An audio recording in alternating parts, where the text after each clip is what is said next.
we were in the middle of chapter 15, and we are seeing as the rebellion of Absalom is getting started. And we saw that Absalom is actually, he's done very clever. He's been very clever about this whole thing, because it's clear that he's been planning this for a number of years. And ever since he came back to Jerusalem, and we know that he came back to Jerusalem and he was in Jerusalem for 2 years before David even spoke to him. Okay. And then this rebellion comes sometime after that. We don't know how long after, but certainly this time that he's in Jerusalem, he's already planning, because we see certainly after the that where David kisses him, or we see that he is basically currying favor with the nation, and he sets himself up as an alternative justice system where he gives everybody what they want. He's a real populist, and he's building on that framework, on that foundation that he has built, his popularity contest, so to speak, that he's won in the nation is what he's using to build support for his rebellion. And we also saw that when he went to Hebron, he left with 200 people from Jerusalem, and they went to Hebron, and his goal, of course, was to declare himself king, which is what he did in Hebron. But we are told here in verse 11, the people actually went with him, were suspecting nothing. They were innocent. They liked Absalom. He said, come along, and they went with him. So it kind of gives you a sense of how all of this is built. So we're now in verse 12. And here we have Absalom also sent for Achitophel, the Gilonite, David's counselor, from his town, Gilo. When the sacrifices were to be offered, the conspiracy gained strength, and the people supported Absalom in increasing numbers. And we mentioned last time that Absalom, we looked at a few verses which indicated to us that Absalom could very well be Bathsheba's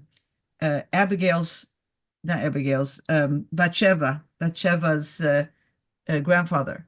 And therefore, even though he was a trusted advisor of David, we can see that he has borne a deep resentments against David for obvious reasons from the time that David took Bathsheba, and so that could be a reason why he's now changing allegiances.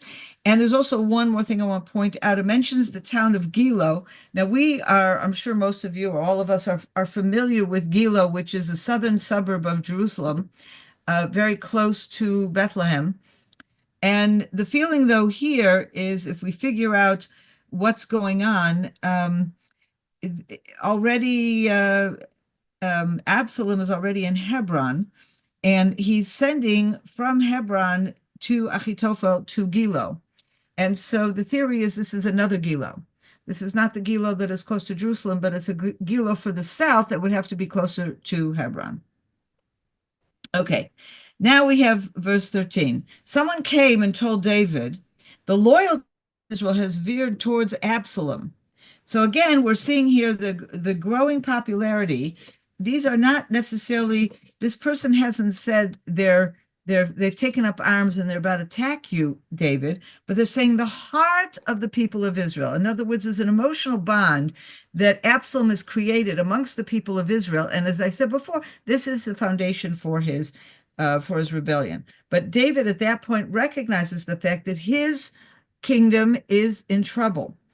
Whereupon David said to all the courtiers who were with him in Jerusalem, let us flee at once, or none of us will escape from Absalom. We must get away quickly, or he will soon overtake us and bring down disaster upon us and put the city to the sword. And I find this very interesting because David has no suspicion whatsoever, and we had discussed this last time, that David seems to have a problem recognizing the failures of his sons or acting appropriately when it comes to his sons, which is one of the things that created the Absalom problem to begin with. And what we see here, though, is that as soon as he realizes that Absalom is gaining popularity among the nation, he understands immediately that this is going to be a bloody coup. He doesn't even leave room for a possibility that Absalom could come in and say, okay, David, dad, whatever, just give up, look at it, walk out of here. We won't harm you if you don't harm us. Or that David himself would leave and then they would come in peacefully and take over. He's saying right away, no, it's going to be bloody. Anybody who is seen as a loyalist or a potential loyalist to David, if he remains in Jerusalem when Absalom comes, he will be killed. And I think this is very interesting because as much as we said that David had a weakness for his sons, I think from here we realize that he knew exactly who his sons were. He knew who Absalom was. This is Absalom who murdered his brother Amnon. And as much as you could say, oh, what it was from and all that kind of stuff, he understands that Absalom, when Absalom puts his mind to something, he has no limits. He's a violent man who will stop at nothing to get what he wants. And I'm assuming that David learned this and understood this fully already years earlier at the point at which Absalom murdered Amnon. So even though he was a bit more forgiving and he brought him back and all that, it showed perhaps a soft side of him to the extent that he's going to have mercy on his son. But it shows also that he knows full well what his son is like. And therefore, if he's already gaining ground and he's moving forward in a rebellion, it will be violent. And therefore, he calls to everybody, let's get out of here. Okay? The king's courier said to the king, whatever our lord the king decides, your servants are ready. So we see here that the servants of David are 100% loyal to him. None of them are going to say, well, we'll stay and, we'll shift sides or something. They're all going to leave Jerusalem. So the king left, followed by his entire household, except for 10 concubines whom the king left to mind the palace. Now, this is a very, very odd situation, okay? Because we see the king took all his servants, and we'll see afterwards, it becomes even more specific. Wait 1 second, where were we? He said he took all of his household, and later on, it says in verse 17, he took all the people, all the servants, all of the Cretites, all of the Pelatites, all of the Gittites. 6 different groups of people, which scripture said he got all of them. Now, the last 3, the Cretites, the Pelatites, and the Gittites, the Pelatites are probably Philistines. The Gittites are related. They're from Gat, which is a part of Philistine. Cretites, people think they might be from Crete. Okay. Now, remember that the Philistines, when they first came into the land of Israel, they came from the Greek islands. And then the word Philistine in Hebrew is Pelishtim, actually means invaders. So these people coming from Crete, Philistine, and Gat, they're all related. They're all part of the same kind of people, and we'll get to them exactly who they are. But these people are very loyal to David and are going to leave with him. The other 3 groups of people are his servants, the people, okay, and the people, and before that, his household. So we can assume his household is his actual family, his wives, his children, grandchildren, whatever. That's them. His servants are his servants, and that could include not just servants, not just lowly menial servants, but it could also include his ministers. Okay, those who work with him to run the kingdom, and all the people. That is probably the residents of Jerusalem. Okay, so we have a situation that David, even though Absalom is gaining strength outside of Jerusalem, from Hebron and from other places, okay, Jerusalem itself remains loyal to the king, to David. And so we have this mass exodus of people from Jerusalem with David, except for these 10 women, these women who are concubines. Now, it's very interesting. This is a question I have, and it's very hard to find anyone really dealing with it. I listened to a talk by somebody who did discuss, and they brought up some interesting points. Some of them I didn't like, but some of them I like, and I will be including them in the way what I'm presenting. But one of the things he pointed out, which is a rare way of describing this, which you don't see in the English. In the English, it just says concubines. Now, the Hebrew word for concubines are pilagshim, or a pilegish. A pilegish is a concubine. But here, it adds the word nashim, which are women or wives, okay? Now, that's a very unusual combination because either a woman is a wife, and in which case she would be referred to as an isha or nashim in the plural, or she's a concubine, in which case she'd be referred to as a pilegish or pilagshim in the plural. This puts them together. It's like wife concubines. And you wonder, is that significant or not? Okay. Now, the general understanding is that these are concubines. They are not fully legal wives. And the difference between concubines and wives, there's differences, for example, in terms of inheritance. Okay, the children of a wife will inherit, the children of a concubine will not inherit unless, of course, the father wants him specifically to inherit, but it's not a natural kind of inheritance. But even more that the legal status of the concubine is not as a legal wife, which means she doesn't really have protections. When she is with the king or with a man, okay, she has to be loyal to him. She can't go off and at the same time be having an affair with somebody else. But on the other hand, the king can easily, or any man, it's not just the king who has concubines, any man who would have concubines can just say, okay, I've had enough with you, goodbye, and doesn't have to have a formal divorce process, okay? But at the point at which he says goodbye, she's free. It's as if she's divorced. She doesn't need this whole legal divorce, and she doesn't really get financial settlement, okay? She doesn't have these kind of rights, but on the other hand, she's free to go, and she then is free to marry somebody else or be someone else's concubine or whatever. Okay, so let's go back to our original question. Why is it that he left these 10 women, and not just 10 women? Everybody's leaving. There's no one else there. And it says these 10 women are there to mind the palace, to watch the palace. Now, if I was thinking of, okay, let's get someone to make sure that no destruction ensues or whatever, take 10 of your best snipers or 10 of your most trusted guards and leave them. If your point is to mind the palace, what are these women going to do to mind the palace? Okay, so this is what I would like to suggest. And that is, well, first of all, we have to keep remembering, we got a little bit of a heads up about what's going to happen to these women. We'll find out later what actually happens to them, but we got a bit of a heads up on that. And this was when David sinned with Bathsheba, and Nathan, the prophet, comes to him and rebukes him and then tells him what his punishment is going to be. He says, and this is in chapter 12, verse 11.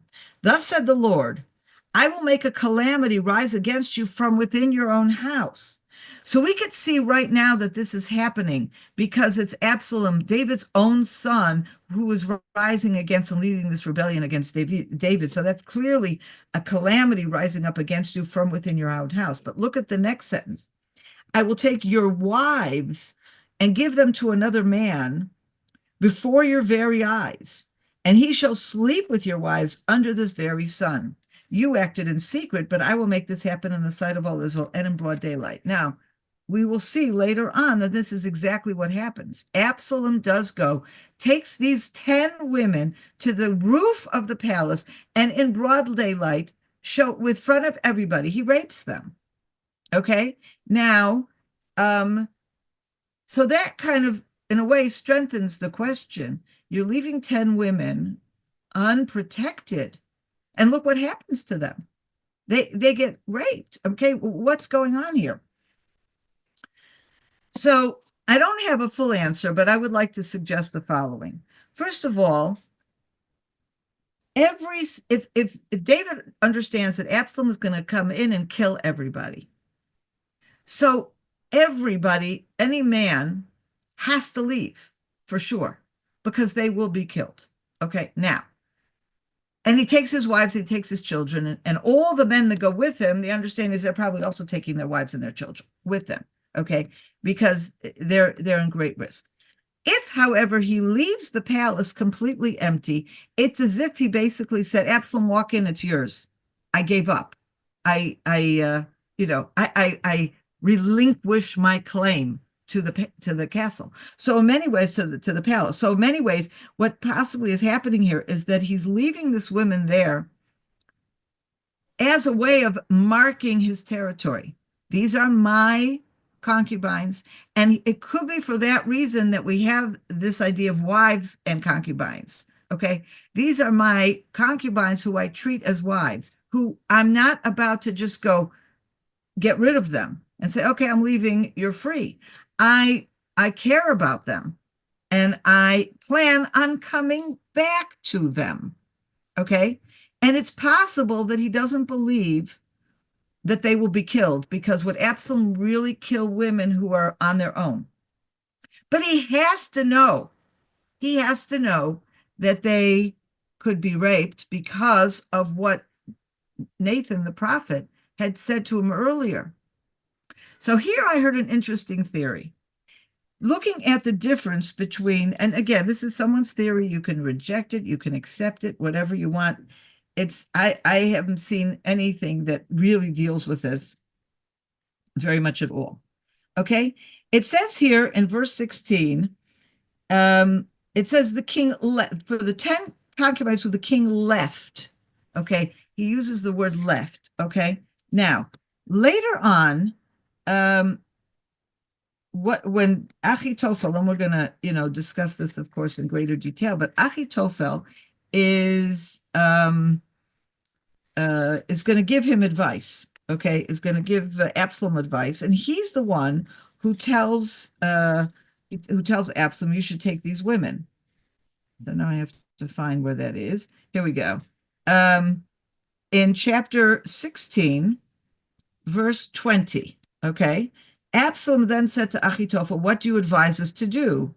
And Achitophel said to Absalom, have intercourse with your father's concubines, whom he left to mind the palace. Now, in Hebrew, these are two different words. In chapter 15, the word is azov, which means left in a sense of turn your back and walk away, left them, abandon them, okay? The word that is translated as left here is actually a completely different word. It's hiniach. He placed them. He left them in the sense of purposely putting them there. And the thought is that on the one hand, what was really happening, Achitophel had it right. Okay, he left them there with the idea if he wasn't abandoning them, he was going to come back to them. But when it's talking about what he actually did, it's using the word turn away and leave them, because what he did legally was to release them as his concubines. Okay. And what that means is they could leave if they wanted to, but it would also mean if they were raped, okay, they were being raped as single women, and then they could also come back to him afterwards. If a man, and we know this from the Bible, if a man sleeps with a married woman, then the married woman can't go back to her husband. I don't mean if it's rape. Rape is different. But if he sleeps with a married woman, they have an affair, okay? That woman can't go back to her husband, okay? And so this kind of would solve that situation. So it kind of marks the fact that he is coming back and he puts them there. I still have a problem with this because I still believe like he's abandoning these women to what he must know is going to be a very difficult fate. So I remain with this question, but I gave some of the explanations that I heard or that I could come up with that at least gives some explanation for this. Okay, let's go on. Verse 17, the king left, followed by all the people, and they stopped at the last house. All his followers marched past him, including all the Cretites, all the Peletites, and all the Gittites. 600 men who had accompanied him from Gath also marched by the king. So these three groups of people who, and we talked about them being Philistines and their relatives, these are basically, at the time of David, they of course, David is the one who completely defeats the Philistines, but this is a group of people that he's already has relationships with, who have helped him ever since he was running away from Saul. Okay, when he was in with Achish, which is one of the princes of Philistines, the last place he was before Saul is killed and then David became king. These are people who are loyal to him and who've helped him and protected him ever since then. They are not part of the nation of Israel. In fact, these people, and in fact, many of these Philistine types were mercenaries. Okay, so they don't have national loyalties. They offer themselves up to the person who pays them most. They're very brave fighters, and that's what they've been doing. They have been David's army, his bodyguards, the people who helped him when he was fighting against Saul, and people who were very, very important in his army once he became king and he was defeating the enemies of Israel. So now he says to them, the king said to Ittai the Gittite, "Why should you two go with us? Go back and stay with the new king, for you are a foreigner, and you are also an exile from your country." He says, "You don't owe me any loyalty. You're mercenaries. You can easily change loyalties. You don't, it's not like you're betraying your country. I'm not your country. Absalom's not your country. That's who you are. You're mercenaries. You can do whatever you want. No one is going to hold this against you, not me and not Absalom. So you're free to go. Why don't you just stay safe? Okay. You came only yesterday. Should I make you wander about with us today when I myself must go wherever I can? Go back and take your kinsmen with you in true faithfulness." In other words, he's saying, it's okay. You will not be considered to be traitors because you're not one of us anyway. And look what this Ittai responds, and it's an unbelievably beautiful response. Ittai replied to the king, "As the Lord lives and as my lord the king lives, wherever my lord the king may be, there your servant will be, whether for death or for life." And David said to Ittai, then marched by. And Ittai the Gittite and all his men and all the children who were with him marched by. And I think this is a beautiful, beautiful example, and an example that especially you as Christians should treasure, because there are biblical examples of people who are not part of Israel that choose of their own volition to identify and to ally themselves with Israel, even when it means risking their life. Yes, Faye, that's right. And I think that this is wonderful. And you know what? Today in Israel, the Druze are like that. For a very large degree, the Jews of Israel, for example, serve in the IDF in enormous numbers, unfortunately also pay the ultimate price. We have seen in recent months some very high-ranking IDF officers who are Druze, who have fallen in battle in Gaza and in Lebanon. And we, as the people of Israel, are so grateful to them because they don't have to do this.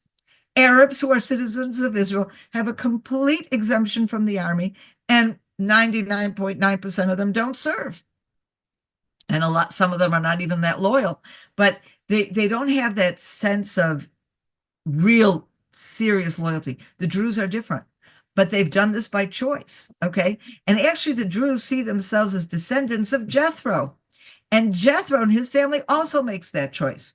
Jethro is a Midianite, and he makes the choice to join Moses and the children of Israel as they come into Israel.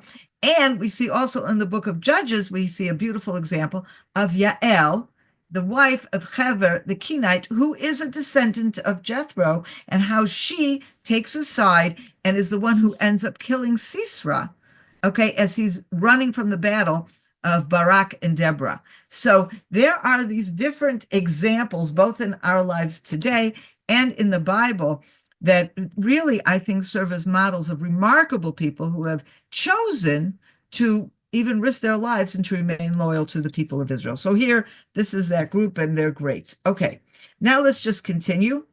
The whole countryside wept aloud as the troops marched by. So you can picture everyone is departing from Jerusalem. And it's a very terrible situation. People are weeping. This is their beloved King David. Okay. So you have to realize that even though scripture is telling us that Absalom has kind of weaseled himself into the nation and popular and all that kind of stuff, it's not everybody. And particularly not the people of Jerusalem. The people of Jerusalem, for the most part, are very faithful to David. And these are the people that are either going with David or that he's passing as he's leaving Jerusalem. Now, where does he go? He's going east. The king crossed the Kidron Valley, and all the troops crossed by the road to the wilderness. Then Zadok appeared with all the Levites, carrying the Ark of the Covenant of God, and they set down the Ark of God until all the people had finished marching out of the city. Eviatar also came up, but the king said to Zadok, "Take the Ark of God back to the city. If I find favor with the Lord, he will bring me back and let me see it and its abode." So here, everyone's leaving, including the high priests, okay, who remain loyal to David throughout. They accompanied him when he was running away from Saul. They come back to him to Jerusalem. They are there when he brings the ark up to Jerusalem. And now he's leaving and they take the ark with him. And David stops them.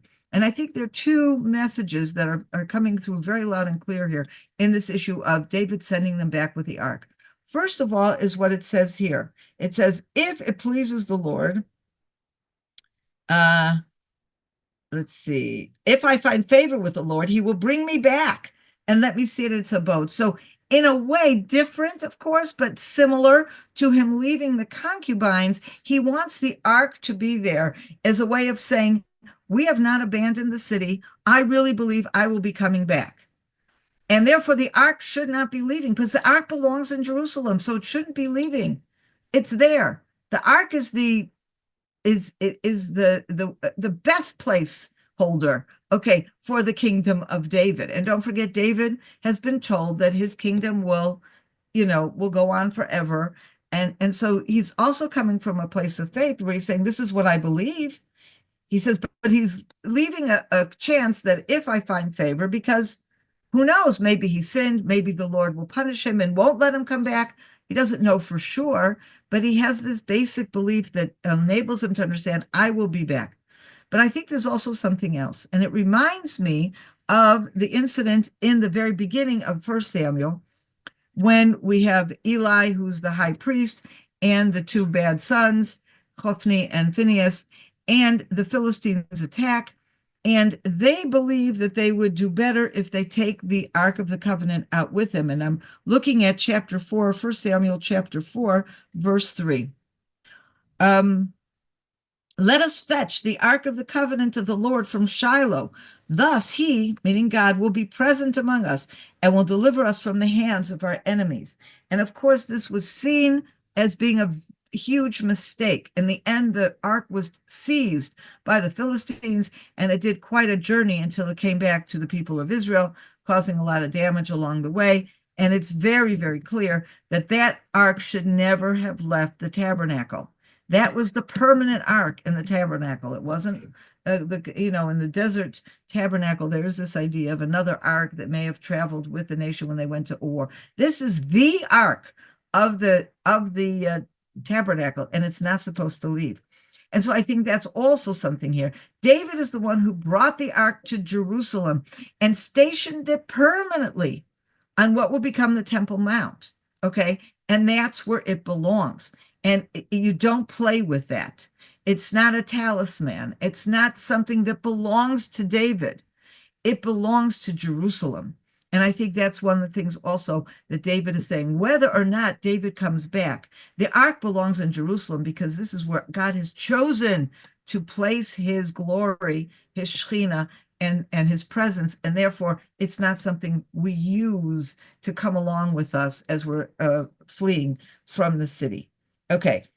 And verse 26, and if he should say, I do not want you, I am ready, let him do with me as he pleases. In other words, he's expressing total submission to God. He is now at one of the most difficult points in his life. It's not like him running away from Saul. This is his own son who is leading a rebellion against him after he has been a very successful king. Okay. But he knows he has sinned. He knows from what Nathan told him that these troubles are coming to him probably because of his sin with Bathsheba. But he's still saying, you know what? At the end of the day, I think I'm going to come back. But at the end of the day, it's up to God. Whatever God does, I will accept it. Okay. And the king said to the priest Tzadok, do you understand? You return to the safety of the city and you with your two sons, your own son Achimaaz and Aviatar's son Jonathan. Look, I shall linger in the steppes of the wilderness until word comes from you to inform me. Now we already have another element of this, because he's not just sending the ark back because the ark belongs. He's sending these priests back with the ark, and he's giving them two tasks. One, to remain faithful to the ark, but another, to send him word until word comes from you to inform me. Tzadok and Aviatar brought the ark of God back to Jerusalem, and they stayed there. Okay, so basically what he's done now is he has turned Aviatar and Tzadok, who are very loyal to him, and he's saying, I also need you to keep an eye on what's happening and let me know when it is safe to come back. Okay, so he's essentially accomplishing two things as he's sending Tzadok and Aviatar and their sons back. Oops, my phone, 1 second. As he's sending them back, and with the ark, he is accomplishing a religious mission, and that's saying the ark belongs in Jerusalem and should not leave. At the same time, he's accomplishing a political mission because he's going to be relying on these two priests who are loyal to him to report to him whatever happens. And I just want to read these last few verses. But David, meanwhile, went up the slope of the Mount of Olives, weeping as he went. His head was covered, and he walked barefoot. And all the people who were with him covered their heads and wept as they went up. David was told that Achitophel was among the conspirators with Absalom, and he prayed, please, O Lord, frustrate Achitophel's counsel. And we'll continue with the Achitophel story later on. We'll do that next week. But I want to focus on these first couple of verses that I read here, verses 30 and 31, verse 30, okay? Because it's such a beautiful description of the pain, the tragedy, the sadness. They're all crying, and they're barefoot, and they are bareheaded. It is, these are signs of mourning, okay? They are walking out of Jerusalem in mourning for what they have lost. And it is a very, very tragic situation. But even as he's going out and he has this whole procession with him, he is always politically astute. And the same way that he has already made sure that Tzadok and Aviatar will be in Jerusalem, he is already saying, please, O Lord, frustrate Achitophel's counsel. He realized that his next goal is to find a way so that whatever Achitophel advises Absalom will be something Absalom does not pay attention to, because he knows Achitophel is a very wise man, and he has relied on his counsel all these years, and he doesn't want him giving counsel to Absalom that Absalom will listen to, because he knows that if he listens to it, he would have a good chance of defeating David. One last thing that I just want to point out is where everyone is geographically. Absalom is south of Jerusalem and Hebron, moving north. David, therefore, moves east. He doesn't go to confront Absalom. He leaves Jerusalem in a completely different direction, so he will not meet Absalom. Now, he will meet Absalom, but for now, he's running away. He is abandoning the city, realizing that at this point, he's not going to be able to have a confrontation. So he's going east, even as Absalom is moving north towards Jerusalem. Okay? That's all for today. Any comments or questions? I can't imagine walking barefoot over there. You are so right. You are so right. Very right. Ruth was another one, of course, who wanted to stay with Naomi, wasn't she? But she said it wasn't because of the people, but because of her God. So Ruth Well, it wanted was to. both. It was your Yeah. people, my people, your God is my God. Yeah. And there's no question that Ruth staying with Naomi is out of love for her too. Mm. She Yeah. loves her mother-in-law and she doesn't want to abandon her. She wants to help her. An enormous kindness there. But you're right. It reminds us of the Gittites and these people and what Ittai says. I'm with you through thick and thin, life and death. I'm with you. And these are beautiful examples of people like you who stand with the Jewish people, regardless, when you don't have to. My husband and I had a meal with some Druze last year. Yes, it was last year, seems like years ago. And we had a Jewish guide with a chap called David, and it was a very harmonious experience. Yeah, very generous. Wow. Yeah. I was thinking when you were talking about the Druze and how they, supported and they didn't have to. And I thought, yes, we actually, for Christians at these days with so much going on, are we going to remain silent, or are we going to stand out and speak? And unlike in the 30s, that it's going to be a test for Christians as well at this time. Yeah. 100%. And you know what? One of the things that we here in Israel, and I hope we won't be disappointed, but one of the things in Israel we're very excited about right now is the results of the US elections. Now, Trump is a very controversial figure, but he is very pro-Israel. And what's very, I just give one example that tells us so much, but it's related to this. Mike Huckabee originally was a pastor. He's a very devout evangelical Christian, but he started out as a pastor, okay, and then moved into politics. He was the governor of Arkansas. He went from there to become a political commentator on Fox News. Then he went more into various kind of political things, and now he was just appointed by Trump to be the U.S. ambassador to Israel. And I look at somebody like that and I say, this is the opportunity.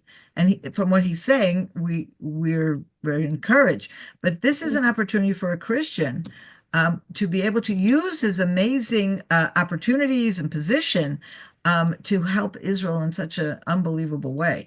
And who knows, I hope that he will be successful. I hope that he will appoint all kinds of aides and advisors and people that will be helpful. But again, this is coming from who? This is coming from evangelical Christians who in the last couple of decades have been amazing for Israel.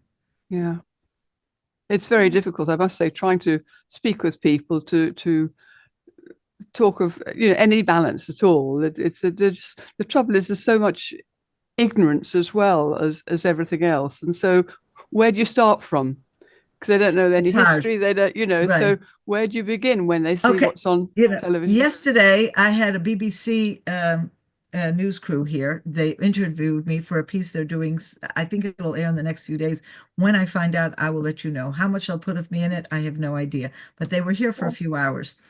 And the interviewer kept saying, well, that Israel's occupation of the West Bank is illegal and it violates international law. And then I said, no, it doesn't. And she said, yes, it does. And I said, no, it doesn't. And I said, and we kept getting into this. And part of that was part of the interview, but part of it was just also our discussion afterwards. And I said, look, she says, but most countries think so. I said, most countries are shooting from the hip. They have no knowledge or they don't care about international law, but they're making a political decision and then saying it violates international law. Politically, they're against it. They have a right to be against it politically, but don't tell me it violates international law. And even if there are some people that say it does violate international law, definitely a very profound analysis of international will show you that it doesn't, or at least there's a very strong argument that it doesn't. Anyway, in the end, we have a book of someone, I don't know if any of you know Andrew Tucker. He is originally from Australia. He lives in Holland for many years, and he is affiliated with an organization in Holland called Christians for Israel.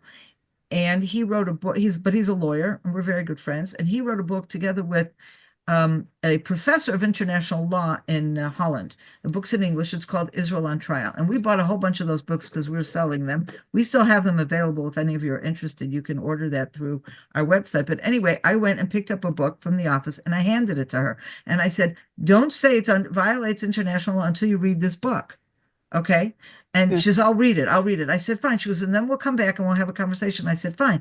But I'm not the one to ask your questions. I mean, I understand the argument, but you need to talk to Andrew Tucker, and I'll arrange that. If you're really and truly honest to evaluate what are the issues of international law, you have to study it and you have to interview the people who know. What was her name? Her name is Lisa something. I don't know her last name.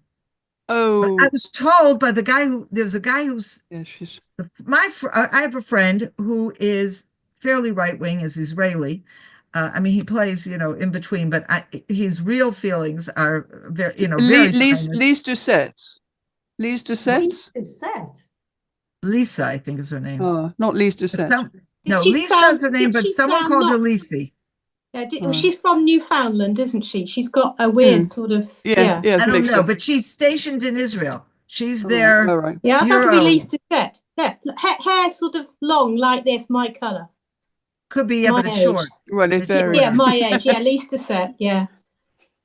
So anyway, it was interesting.